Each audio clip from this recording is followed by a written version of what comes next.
My name is George, and I used to work at Kickstarter, and currently I help creators run successful campaigns with my companies YG and Fantastic Fund. Today on the show, we have a really exciting guest. His name is Marvin Hegen. He's the creator of the Mindbug series and the founder of Nerd Lab Games and the podcast. His two projects raised over $800,000 combined from over 16,000 backers.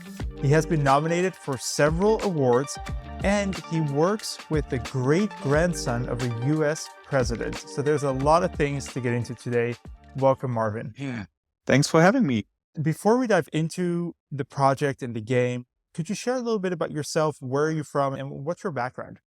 Sure, I'm from Germany, and my background is actually in economics and computer science. So I have been, for most of the time, I have been working in the consultant area for digitalization and stuff like that. But I've always been a gamer. I've been playing Magic the Gathering in my childhood. I've been playing Dungeons and Dragons all the time, and I always loved to create stuff, to be creative, and I always wanted to combine that with my love for economy, and I therefore created several startups in my life. And a few years ago, I made the decision that I really wanted to create a game because that's my real passion. And that's when I started the Nerd Lab Games podcast, because I wanted to share my story of being just a gamer to becoming a game designer and a games publisher. That was a few years ago. And then I have been working mostly on the game Mindbug that we published. You mentioned it via Kickstarter. We had two very successful campaigns with it. And it was a long journey. It took me a few years to get from just a gamer to a game designer. I think a long time is very relative. I think most people, if you tell them you went from just a gamer to doing probably in the millions of dollars with these games, 2 years, I think it's not a long time for a lot of people. I mean, it feels much longer if you're in that process, and it has been longer than 2 years. The two Kickstarter campaigns now have been 2 years, but there was a lot of development for the game going on before that. And I think I started the podcast in something like 2018, around that. And if you start something with 5 listeners or so, and you do it for a year and you still have, I don't know, then maybe 10 listeners, it feels like a long journey. But actually, if I look back at it, yeah, maybe 5 years. Let's dive into the game itself. You have Mindbug, Moment of Contact, right? And now you have the latest campaign that just closed. Can you give the listeners a little bit of an idea of what the game is about and what this universe revolves around? Mindbug is a dueling card game, and it was created by Christian Kudal and myself initially.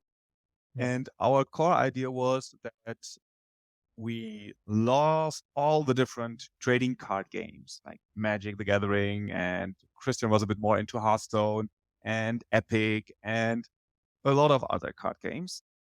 And we wanted to create a similar experience. So we looked at the strength and the feeling that these games create and wanted to keep that, but we wanted to make it much simpler, much more accessible, and we wanted to get rid of some of the flaws of these games. I think we did a very good job with Mindbug because the result is a game that only consists of creatures, and it's just one deck. We got rid of the trading card aspect of a lot of those games, so you don't need to buy booster packs and get this feeling of a loot box. It's like you buy but one copy, and you can play with 2 people right away, and you have everything that you need. It's German simplicity at its best, right? Yeah, so that's correct. And you shuffle the deck, you draw 10 cards, and you're Yeah. good to go. No deck building, just creatures, and you try to feed your opponent. And the promise that we give is, with those 10 random cards you get, you will get the same feeling like with a fully blown 60 card trading card game deck. Yeah. Because we kept all the things that are really cool and fun and got rid of resource systems that don't work sometimes and stuff like that. Well, I want to say thank you, because I have such a problem with games. I have ADHD. Reading through the first page of a manual is a struggle for me. And this game, it's so nice and simple to understand. There's a number on each of the cards, correct me if I'm wrong here.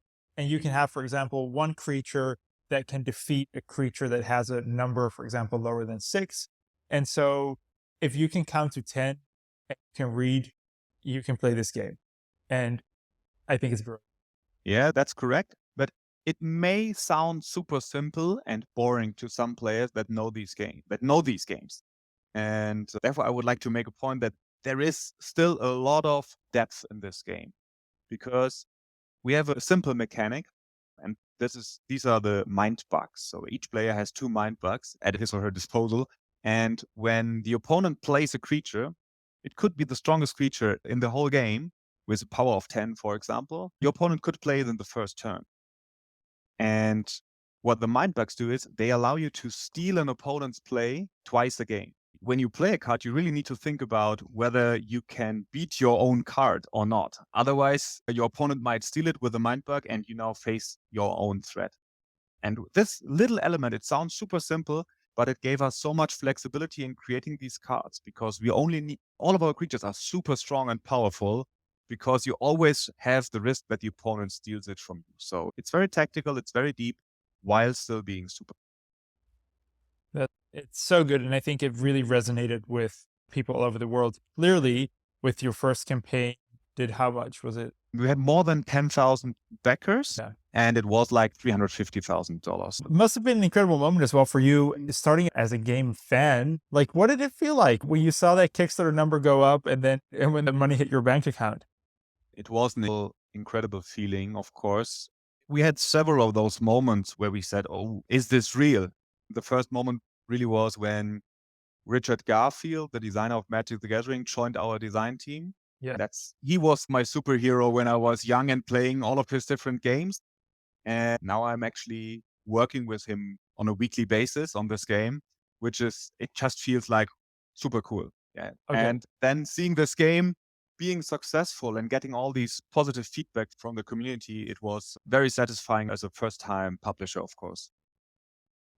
We need to talk about Richard Garfield because obviously people in the gaming community know who he is. He's the creator behind Magic the Gathering. But for those who don't know, I pulled up the Wikipedia and there's just this list of games, right? The creator of Magic the Gathering worked on, says Richard Garfield worked on Magic the Gathering, Robo Rally, Battletech TCG, King of Tokyo, 20, 30 more titles, and then Mindbug. And he is the great grandson of former US President James A. Garfield, and his great uncle invented the paperclip. Yes. You need to talk to him about the uncle that invented the paperclip. But how did he and you get involved? Yeah, I invited him as a guest to the podcast that I mentioned in the beginning. So Yeah. I set up this podcast to record my journey.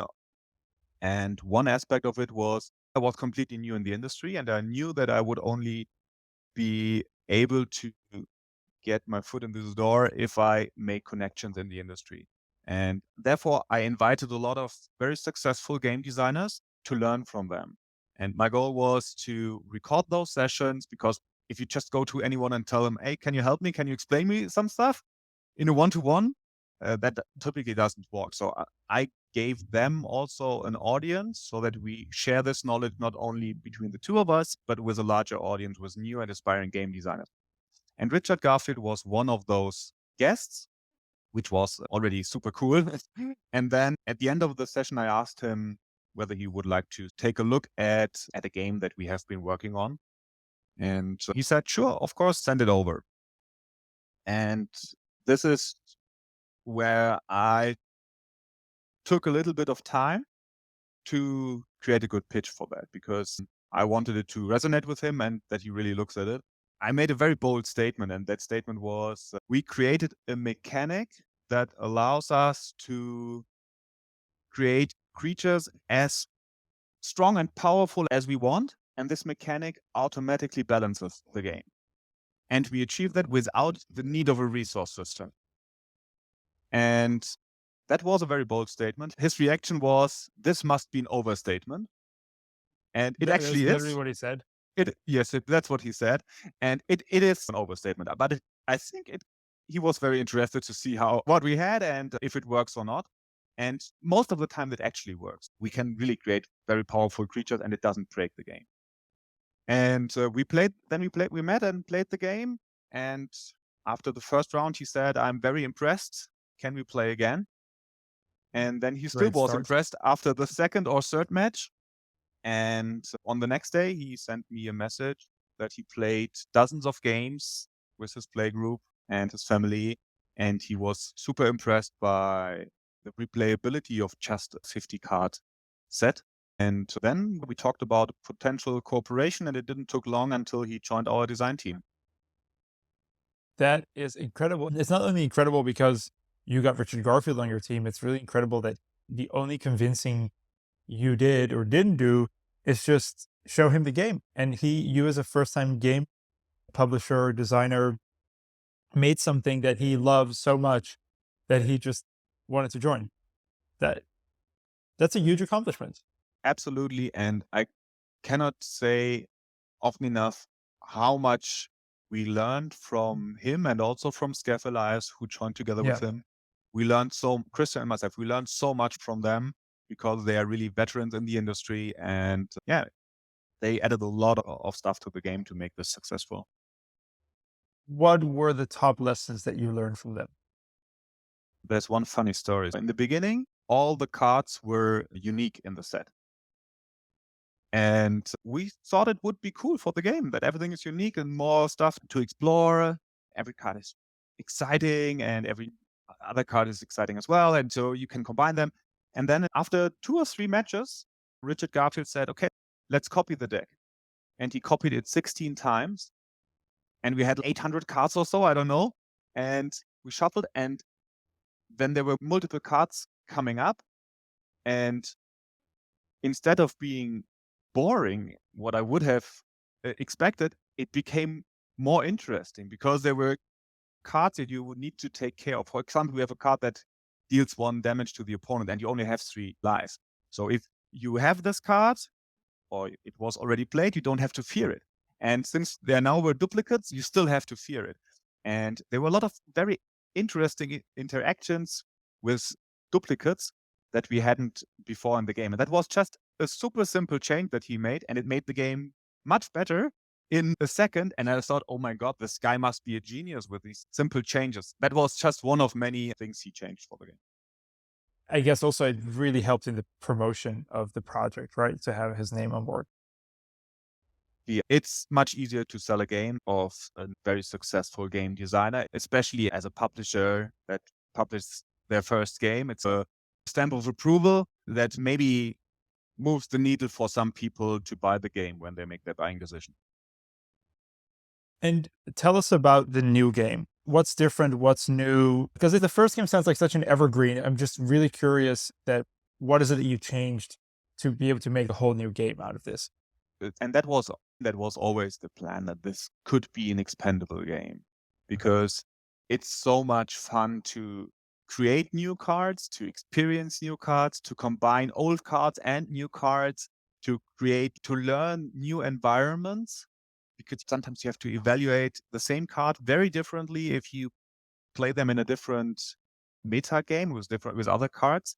We have created 2 new standalone expansions where we experience with new mechanics and new keywords, and they can be played completely standalone in their own environment, but they can also be mixed and matched with the old cards or with each other. And yeah, they are a lot of fun because the 2 sets play very differently. They will probably appeal to different player groups.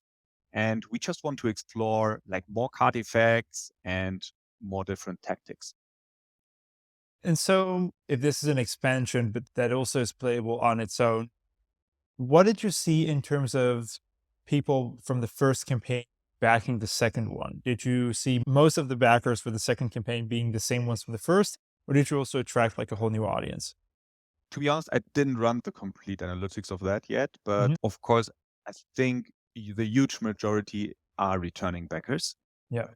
And there are 2 reasons for that. I think if you are a new backer, so what we have seen is we have also seen our sales in our shop, for example, going up during the campaign. because that's where people could buy the old version of the game Yeah. and receive it immediately. They wouldn't have to wait for the Kickstarter to deliver. So I think we attracted a lot of new players, but they bought the game. They maybe bought the base game in the retail or in our shop. And some of them, of course, also backed the new campaign, but I would say mostly returning backers for our Kickstarter campaign.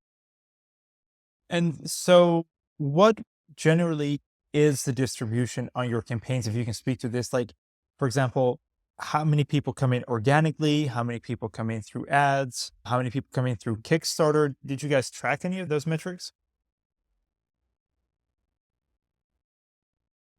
And I have to say that our advertising was not as good this time for the second Mm, campaign. So I didn't have the time to look into the reasons for that, but the percentage of people coming through really paid and targeted advertising was much lower than in our first campaign. But what was, of course, much higher is stuff like the backers that came from our email list, for example. yeah. And we did some updates on our old campaign. And also, I think Kickstarter also sends information to old backers. So that were basically the majority where we got our backers. Yeah. Okay. Gotcha. And you guys work with Jellup, right, on these campaigns to promote the ads. Yes, exactly. Why did you not choose to do your own ads, just out of curiosity? We also did our own ads. So we did both. But the decision was basically time. Time, because you're a small team. Yes, we are a Yeah. super small team and running a campaign is very stressful and like hundreds of emails in your inbox every day. Yeah. And we just didn't have the time to track 50 different ads on a Yeah. daily basis, adjust them. And that's where we decided to work with a partner. In that case, it was Yellow. And I could see running it ourselves, but to be honest, someone with more experience in that space, I think can help a lot. That's a very smart thing to do. So you mentioned hundreds of emails every day. You're a small team. What were some of the hardest things about running these Kickstarter campaigns? The second campaign was more smooth than the first one. In the first one, we made a big mistake. And that mistake was I don't want to say to listen to the backers because that sounds super strange. But there were some very loud voices in the comments of Kickstarter, and they wanted to have a change in one of our pledge levels.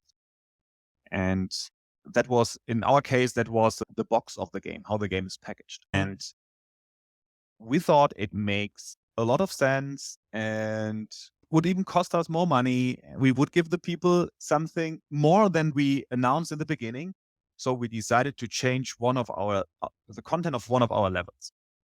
We thought it was an upgrade and we would receive like hundreds of nice comments, but it turned out to be like 50% want that change and the other 50% won't. And that is the worst thing that can happen because you have 100% of people that are unhappy and that are arguing with each other in the comments and with you. And that was very stressful for us because we first said we make the change and then we rolled it back. And it, for us, it felt like a shitstorm, but it wasn't a real shitstorm, but it was very stressful for us to get this situation under control. The good thing about the situations, though, is that people are clearly very engaged with your project and care so much, right? But so your advice to creators who are going through this would be, don't necessarily listen to the loudest voices, just listen to the most voices. Yeah, we value their input a lot. And I don't even say that they were wrong with what they requested. However, if you look at the number of comments you get in a Kickstarter campaign and the number of backers, you will see that 90% of people don't write a comment at least. And those people might be super happy with what you offer, but as a first time creator, you might get super nervous and worried by a small percentage of people that are unhappy with something. And of course, you need to handle them, but never forget that there are a lot of people that don't write comments and don't raise their voice, probably because they are happy with what you're offering. Oh man, that is such solid advice. I really wish every creator would hear this because we see that a lot, and it makes sense, right? You freak out at every negative thing. You freak out because you want to do everything right and you want to make everyone happy. And I guess it's just like in real life. Like sometimes you can't make everyone happy, right? Not everyone is your friend. So that makes a ton of sense. Speaking of your first Kickstarter campaign, how did you learn how to do a campaign? Like how did you prepare for that? Where did you find the information to just come bursting out the gates with such a successful campaign?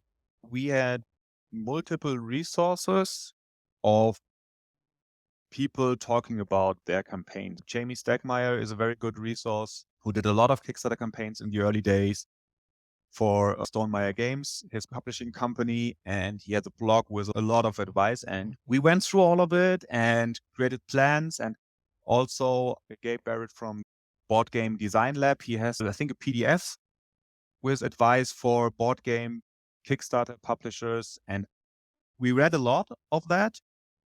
And we used our existing knowledge about marketing stuff, which we had from our daily business or daily jobs, and created a plan and a strategy.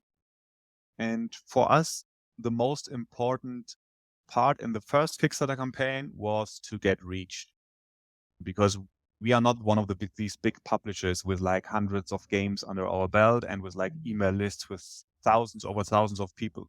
So we try to get our game out to as many reviewers as possible.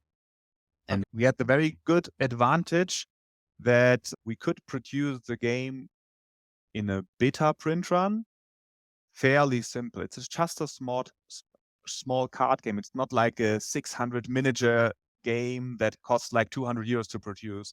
For us, it's viable to send it to hundreds of people to review the game, which helps a lot to get traction.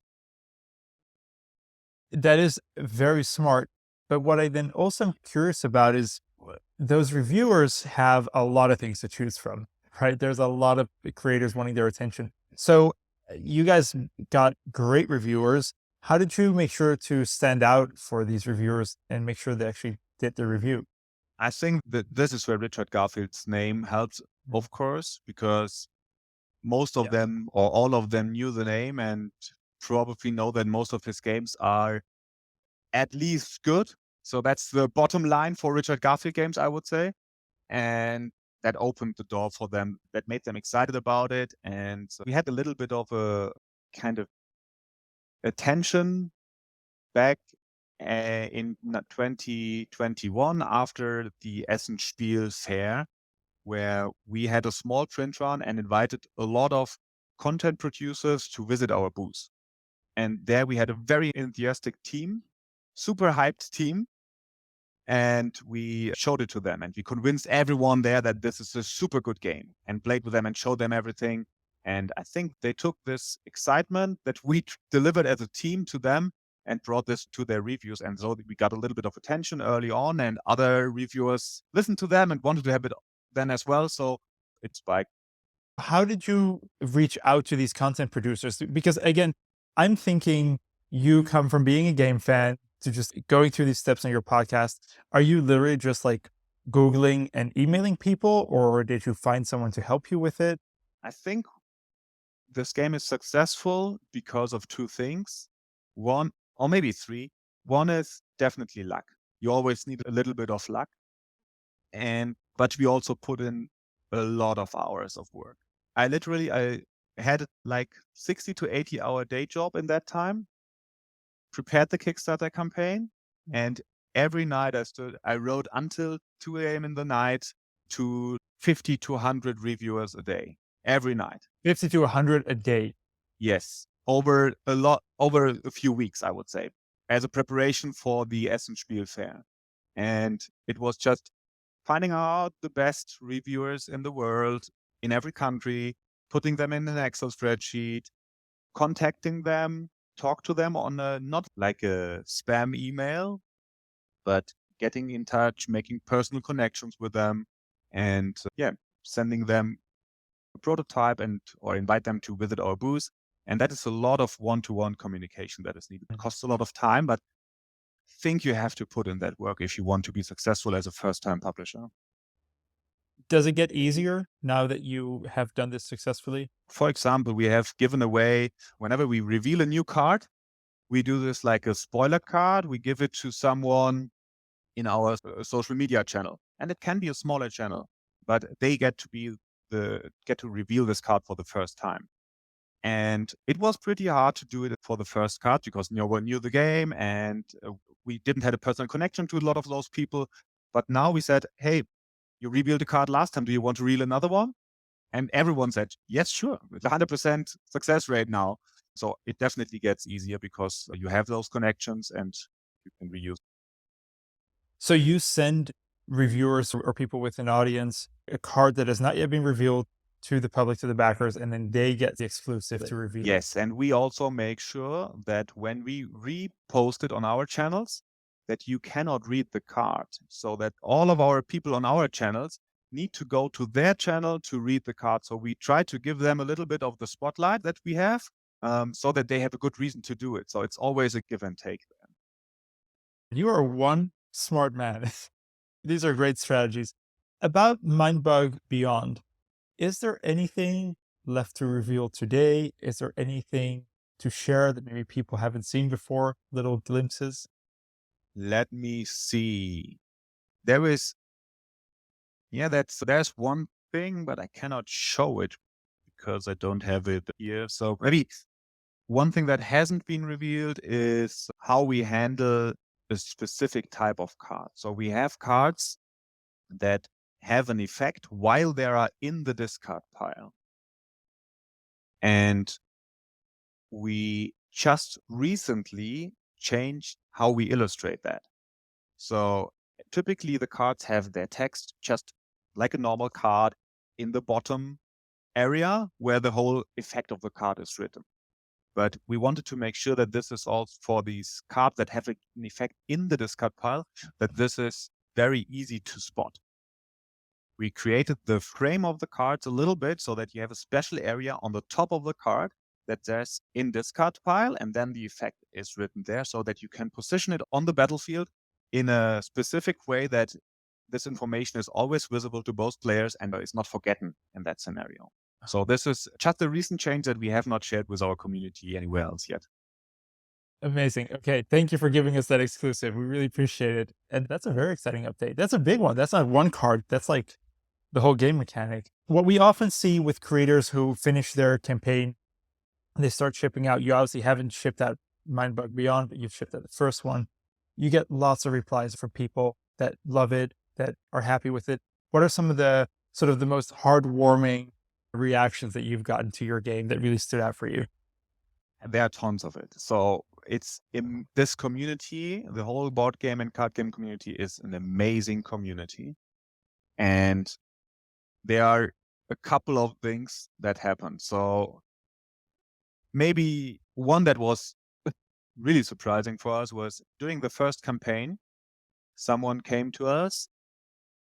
He wrote a Kickstarter message, direct message, and he said, hey, your game looks awesome. I'm a big fan of dueling card games. I have been working on a digital implementation of it. Do you want to maybe use it to playtest some of the cards that just recently came out that you didn't have so much time to playtest it? And I was, what this game has just been announced. What could that guy have been done with it? Yeah. And I said, yeah, sure, let's show it to me. And at that time, we were already working on a digital implementation. And then he showed me what he had been working on, and we were blown away because in just a few weeks, he had basically a playable version. It looked crappy, of course, but it was a complete rules enforced digital client that he just made as a fan. And now he's working with us. So we hired him later on. He's part of the team. So part of our digital company.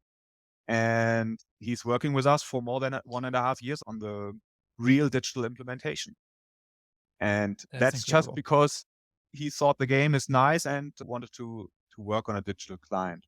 We also, at the fair, when we presented the game for the first time, we showed it to people. And then someone came to the booth and said, hey, the last 14 days, I sat at home and I made a German translation for it. So he found all the cards somewhere in the internet, and we didn't even spoil all of them. So I don't know how he found all of them. Maybe he must have collected them from various different pieces where we talked about them. And he just gave it to me and he changed the illustrations for it. So he must have spent hours over hours and said, hey, here's the German translation. Have fun with it. That must give you a really good feeling as well. Like when just people are so passionate about something you create, that must be the best thing in the world. It's super incredible. There were that created little Mindbug figures, like 3D That's figures so cool. made of different things. A friend of mine built a Mindbug completely of Lego, like a custom made Mindbug of Lego. That's And so cool. we receive a lot of those things. And it's every time we see something like that, we are super grateful and happy that people are really invested in our universe, in our game. Amazing. Marvin, where can people go if they want to late pledge? I don't know if that's open or not, or where can people order the original Mindbug? Where should we send them? So our website is mindbug.me for Mindbug Me. And the late pledge will open in mid of May. And there will be links from our website pointing there. And there's also a link on our mindbug.me website that points to our shop where people can buy the base game. And are you still podcasting as well? I do, but you can find at nerdlab-games.com. This is our publisher website and also has the podcast. Unfortunately, I don't get to do it as frequently as I would like to because there's so much work to be done, but every now and then I try to get an episode. You achieved your goal. The goal was I want to go from a fan to a publisher, and you're going to document the journey, and you did it. You can stop the podcast. Done. You made it. We are working on new games and there are new design challenges. And I always really appreciated when I was stuck, for example, to get also the feedback from our listeners because they had great ideas. And yeah, I really miss recording the podcast on a weekly basis. But at the moment, I just don't have the time to do it because there's. You're welcome to come back to our podcast anytime if you miss the podcasting. Thank you so much for your time. What an amazing story. Really wonderful that you shared so many tips for first-time creators as well. Really appreciate it, Marvin. And I am going to order Mindbug. This is the game for me. Decided. Yeah. Thanks a lot for having me and for this very nice podcast. Great interview. Absolutely. Thank you so much.